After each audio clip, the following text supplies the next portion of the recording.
Graça e paz, irmãos e irmãs da nossa querida igreja metodista em Campinas, Goiânia.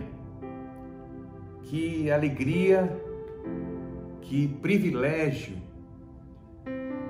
poder estar aqui com vocês, relembrando, na realidade, está passando um filme na minha cabeça dos 7 anos que nós fomos pastores aí. Muitas coisas passam na nossa memória. Fizemos um cálculo, eu e a pastora Clauri, mais de 30 anos já se passou.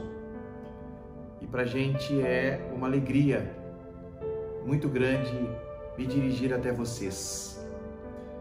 Eu teria vários fatos ou acontecimentos ou história para lembrar desse tempo aí.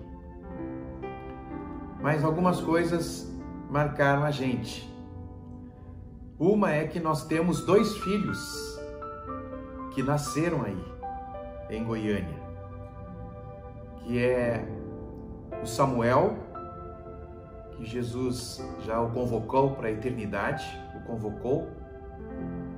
e o João Marcos, que nasceram aí, no Hospital Bom Samaritano, aí na Praça A, se eu não me engano.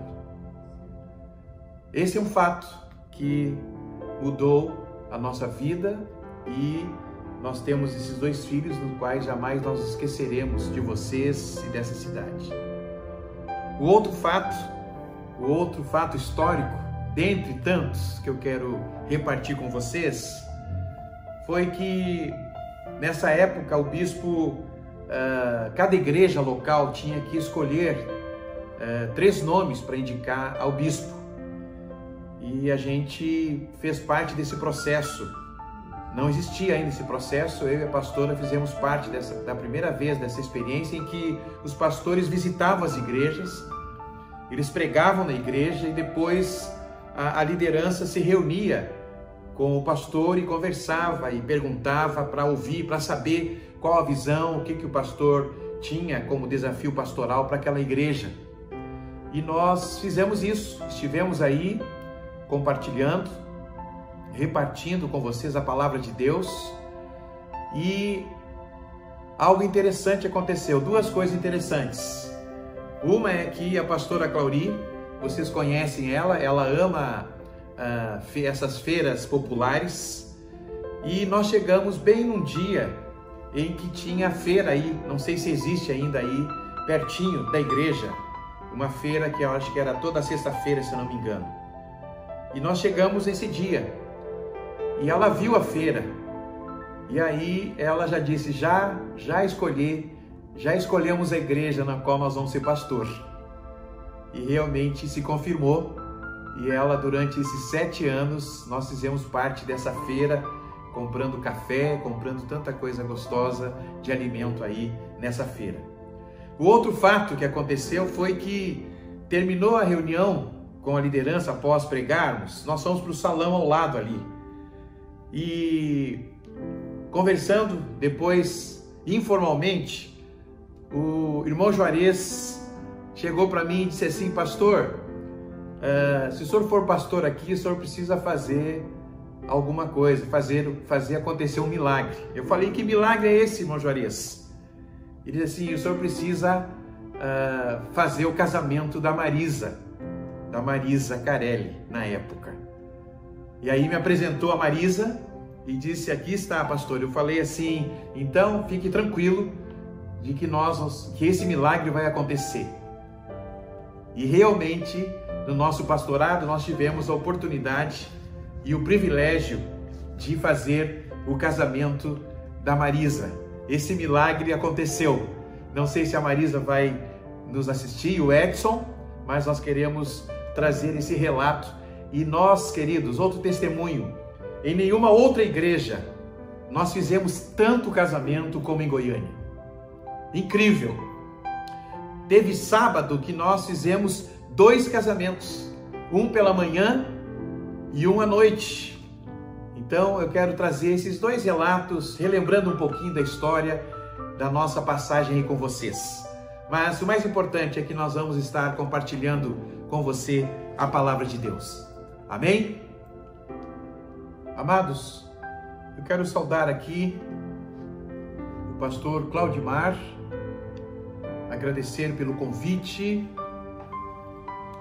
de poder compartilhar com a nossa igreja amada do coração a palavra de Deus. Pastor, muito obrigado por lembrar da nossa vida, porque a história às vezes ela se perde no tempo, infelizmente. Eu quero te agradecer por esta oportunidade. Eu queria ler o texto da palavra de Deus que encontramos em Miqueias capítulo 7, do verso 7, do verso 1 até o verso 13. Ouçamos o que nos diz as Escrituras. Ai de mim, sou como quem colhe frutos de verão. Não há nenhum cacho de uva para provar, nenhum figo novo que eu tanto desejo. Os piedosos desapareceram do país, não há um justo sequer. Todos estão à espreita para derramar sangue. Cada um caça seu irmão com uma armadilha. Com as mãos prontas para fazer o mal, o governante exige presentes. O juiz aceita suborno, os poderosos impõem o que querem. Todos tramam em conjunto. O melhor deles é como espinheiro, e o mais correto é pior que uma cerca de espinhos. Chegou o dia anunciado pelas suas sentinelas, o dia do castigo de Deus. Agora reinará a confusão entre eles. Não confie nos vizinhos, nem acredite nos amigos. Até com aquela que o abraça, tenha cada um cuidado com o que diz. Pois o filho despreza o pai, a filha se rebela contra a mãe, a nora contra a sogra, os inimigos do homem são os seus próprios familiares. Mas quanto a mim, ficarei atento ao Senhor, esperando em Deus, o meu Salvador, pois o meu Deus me ouvirá. Não se alegre a minha inimiga com a minha desgraça. Embora eu tenha caído, eu me levantarei. Embora eu esteja morando nas trevas, o Senhor será a minha luz. Por eu ter pecado contra o Senhor, suportarei a sua ira até que Ele apresente a minha defesa e estabeleça o meu direito. Ele me fará sair para a luz, contemplarei a sua justiça. Então a minha inimiga o verá e ficará coberta de vergonha. Ela que me disse: onde está o Senhor, o seu Deus? Meus olhos verão a sua queda, ela será pisada como barro das ruas. O dia da reconstrução dos seus muros chegará, o dia em que se ampliarão as suas fronteiras. Naquele dia virá você, gente, desde a Síria até o Egito, desde o Egito até o Eufrates, do mar em mar e de montanha a montanha. Mas a terra será desolada por causa dos seus habitantes, em consequências de suas ações. Que Deus abençoe a sua palavra. Amém. Amados, esse texto aqui, o profeta Miqueias, ele está de certa forma fechando a cortina da sua profecia. Nesta última mensagem, ele descortina o coração e abre a porta da alma e demonstra sua angústia ao ver a crise generalizada da sua nação. Ele não é insensível. Ele sente dores na alma ao ver que Jerusalém caminha como Sodoma para a destruição, porque não tem nela homens justos o suficiente para ser poupado. Miqueias, amados, ele olha para a condição moral e espiritual do seu povo. E ele, de certa forma, ele sente uma profunda dor. Miqueias, juntamente com seu povo, estava vivendo tempos difíceis, tempos de adversidade. Um tempo em que não se encontrava, como diz o texto, nenhum sequer homem reto. Queridos, a impressão que temos é que o profeta está descrevendo a atual situação em que se encontra o mundo de hoje. Estamos vivendo tempos difíceis. A violência tem tomado proporções imagináveis. Não há segurança, não há proteção. E através do profeta, Deus mostra a realidade em um momento de crise que a nação de Israel estava passando. Amados, nós estamos vivendo tempos difíceis e não podemos negar essa realidade. Porém, ao mesmo tempo em que o profeta apresenta a realidade dos tempos difíceis, diz o texto bíblico que ele levanta os olhos para o Senhor e encontra nele a esperança do perdão e da restauração. Queridos, Miqueias olhou para a terra, e ao olhar para a terra, o seu coração cobriu-se de desespero. Miqueias olhou para a circunstância adversa que a nação estava passando, e ele entrou em desespero. Mas ele também olhou para o céu, e a sua alma se encheu de esperança. Queridos, quando nós olhamos para a situação do mundo tão somente, com certeza o desespero toma conta da nossa alma. Mas quando nós olhamos para Deus, o Deus da aliança, para aquele que é rico em perdoar e tem prazer na misericórdia, então podemos cantar um hino de louvor, mesmo passando por momentos difíceis. O mais importante é que o profeta nos ensina que é possível enfrentar tempos difíceis e vencermos. As palavras do profeta não falam apenas do seu desespero, não falam apenas da circunstância difícil que a nação estava passando, mas também fala da sua confiança e da sua esperança em Deus. Nessa introdução, queridos, eu quero agora olhar para o texto. E esse texto nos ensina como que nós podemos enfrentar tempos difíceis. Como que nós podemos enfrentar tempos de adversidade. Não preciso falar, nós estamos vivendo o tempo do Covid-19, que desenrolou numa crise mundial, em dias difíceis, em isolamento. Pessoas perderam o trabalho, muitas pessoas morreram, com certeza milhares também foram curadas. Nós estamos vivendo, o mundo está vivendo tempos difíceis. E esse texto, queridos, nos ensina como que nós podemos enfrentar o tempo da adversidade. A primeira lição que nós podemos tirar desse texto de Miqueias é que eu e você temos que olhar para Deus e não olharmos para as circunstâncias.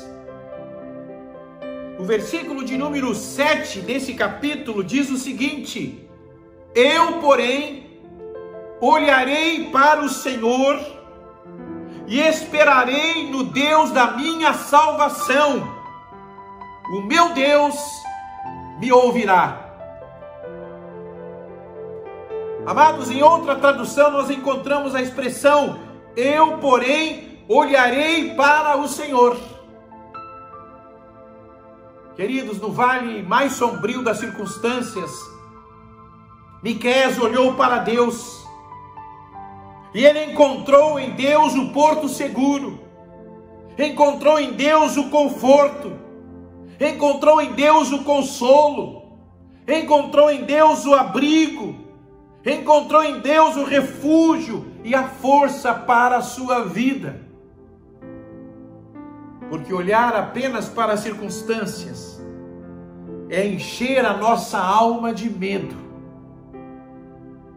Enquanto Miqueias estava concentrado apenas nos problemas da sua nação, o texto nos diz que ele ficou em desespero.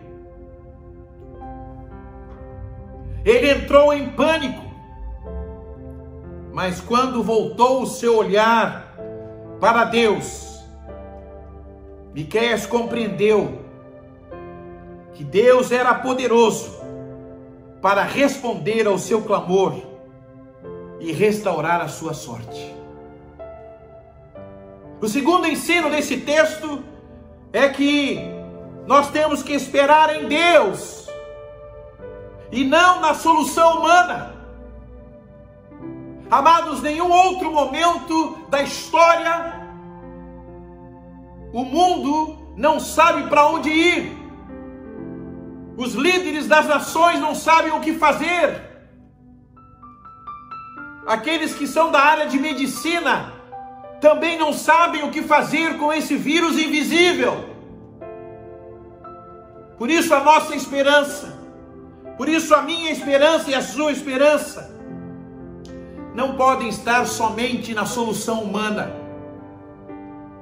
mas tem que estar em Deus. Ainda no verso 7, o Miqueias, o profeta, diz: mas quanto a mim, ficarei esperando em Deus, o meu Salvador, pois o meu Deus me ouvirá. Aleluia. Amados, Miqueias não viu outra opção para enfrentar tempos difíceis, a não ser esperar em Deus. Àquela altura do campeonato, não se podia esperar mais soluções humanas. Eu pergunto para você que está me assistindo: os tempos difíceis chegaram para você? Então Deus está te convidando hoje para olhar para Ele, para esperar nele, ainda que tudo à sua volta seja uma realidade de dor, de sofrimento e de desesperança. Davi, diante de uma realidade de tempos difíceis, ele escreve um salmo de esperança. Salmo 27, vou destacar alguns versículos. Davi diz: o Senhor é a minha luz e a minha salvação. De quem terei temor? O Senhor é o meu forte refúgio. De quem terei medo? Pois no dia da adversidade, Ele me guardará protegido em sua habitação. No seu tabernáculo me esconderá e me porá em segurança. Espere no Senhor, seja forte, coragem, espere no Senhor.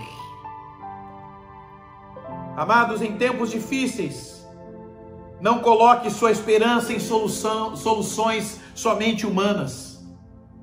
Clame ao Senhor e Ele vai te ouvir. O profeta Isaías escreve de forma perfeita a figura daqueles que esperam no Senhor. Isaías 40, 31 diz: mas os que esperam no Senhor, os que esperam no Eterno, renovam as suas forças, abrem as asas e voam alto como águias, correm e não se cansam, andam e não ficam exaustos. Querido irmão, irmã, você pode estar enfrentando tempos difíceis. Por isso, espere no Senhor, porque dele vem o poder para renovar a sua força, para fazê-lo voar como águia. E a águia voa sobre a tempestade. O texto bíblico está dizendo que eu e você vamos voar acima da tempestade, porque Deus é conosco.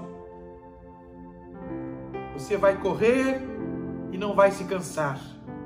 Você vai andar e não vai ficar exausto. Espere no Senhor e não na solução humana. E a terceira lição que esse texto nos ensina, amados, é que nós precisamos crer no agir de Deus e não na força do nosso braço. Crer na ação de Deus, crer que Deus de maneira sobrenatural está agindo em tempos difíceis. Diz o texto de Miqueias, verso 8, 9 e 11: embora eu tenha caído, eu me levantarei. Embora eu esteja morando nas trevas, o Senhor será a minha luz. Por eu ter pecado contra o Senhor, suportarei a sua ira, até que Ele apresente a minha defesa e estabeleça o meu direito. Ele me fará sair para a luz, contemplarei a sua justiça. O dia da reconstrução dos seus muros chegará, o dia em que se ampliarão as suas fronteiras, então virá o Senhor. Amados, Miqueias entende que a queda do povo não é fatal, não é para sempre. Os filhos de Deus podem tropeçar e cair, mas eles não ficam caídos. Deus mesmo os levanta, Deus mesmo os tira da escuridão para a sua maravilhosa luz.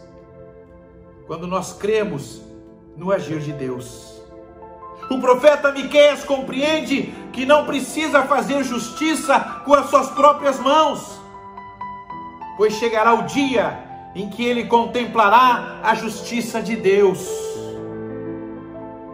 E numa visão profética, Miqueias contempla pelos olhos da fé o tempo quando Jerusalém seria reconstruída e seus limites seriam ampliados e as fronteiras de Israel alargadas.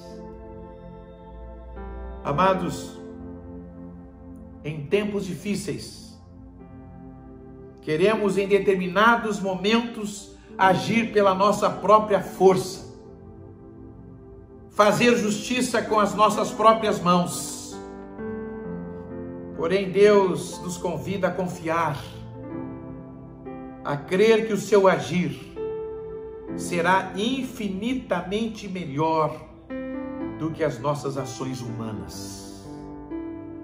Quando nós cremos no agir de Deus, não permaneceremos caídos, não andaremos mais em escuridão, não precisaremos fazer mais justiça à nossa maneira, e nem precisaremos mais andar sobre ruínas. O apóstolo Paulo, em 2 Coríntios capítulo 4, verso 8 e 9, Paulo está escrevendo aos coríntios, ele diz o seguinte: em tudo somos atribulados, mas não angustiados, perplexos, mas não desesperados, perseguidos, mas não desamparados, abatidos, mas não destruídos. Aleluia, glória a Deus. Amados, não há nada melhor do que em tempos difíceis, crer que Deus está agindo, crer que Deus está trabalhando, crer que Deus está operando, crer que Deus está movendo em nosso favor, ainda que não percebamos. Por isso, creia no agir de Deus. Creia no sobrenatural. Ele está agindo em silêncio, em meu favor e em seu favor. E aí eu quero me dirigir para o final desta palavra, dizendo o seguinte: amados irmãos de nossa igreja metodista em Campinas, Goiânia,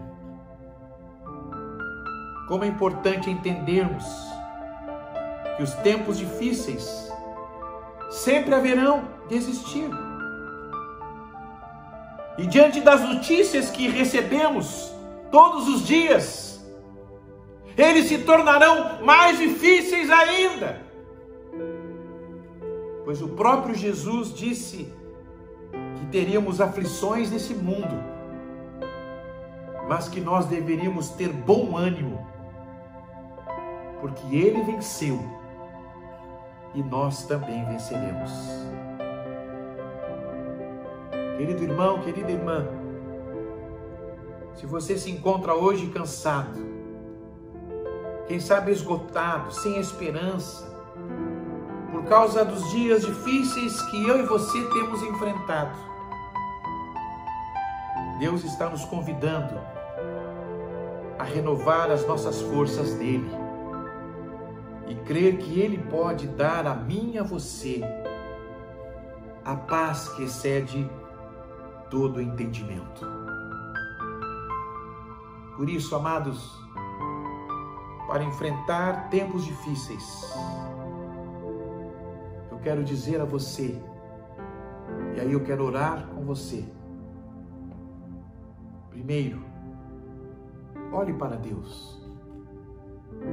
Não olhe somente para a circunstância, porque as circunstâncias passam, mas Deus é eterno. Deus é o mesmo Deus que esteve antes, está conosco hoje e estará sempre conosco. Olhe para Deus. E esse olhar para Deus não é somente o olhar físico de olhar para cima, mas é buscá-lo em oração, buscá-lo através da palavra. Olhe para Ele. Ele tem uma palavra de esperança. Ele diz que estará comigo e com você todos os dias. O segundo ensino, amados, espere em Deus. Eu não sei em quem você está esperando. Eu não sei se você está esperando a solução que venha do presidente Bolsonaro. Eu, quem sabe que estou aqui, nós que estamos aqui, quem sabe estamos esperando alguma solução no presidente Trump. Eu quero dizer a você que nenhum deles, por mais poderosos que sejam, eles têm solução. Mas espere em Deus, confie em Deus, olhe para Deus. E o terceiro aspecto, creia no agir de Deus e não somente na força das suas mãos e dos seus braços. Que Deus os abençoe, que a graça dele seja sobre a sua vida. Para onde você está olhando, onde você está focando o seu olhar, olhe para a eternidade, olhe para Deus. O salmista diz: eleva os meus olhos para o Senhor, para os montes, de onde me virá o socorro? Ele mesmo responde: o meu socorro vem do Senhor que fez os céus e a terra.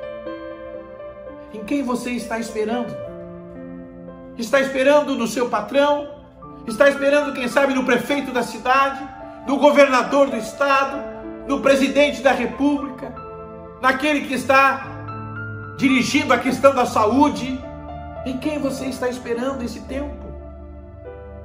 Espere em Deus, confie nele, se coloque na presença dele, suba até a torre de vigia e ouça o que o Senhor tem. Amados, eu gostaria de terminar esse momento orando com você e por você, para que a bênção do Senhor seja sobre a sua vida, sua família, sobre esta igreja querida. Oremos. Senhor nosso Deus e nosso Pai querido, nós queremos te agradecer pela tua fidelidade, pelo teu amor, pela tua graça, porque tu tens sustentado a cada um de nós. E agora, Senhor, eu quero abençoar a vida do pastor Claudimar, ó Deus, da sua família, do seu ministério, junto a essa igreja querida. E também abençoar a cada família, a cada membro que está nos assistindo nesse momento. Que o teu cuidado, que a tua graça seja revelada. Nós oramos e agradecemos porque oramos em nome de Jesus. Amém. Amados, um grande abraço a todos. Deus os abençoe.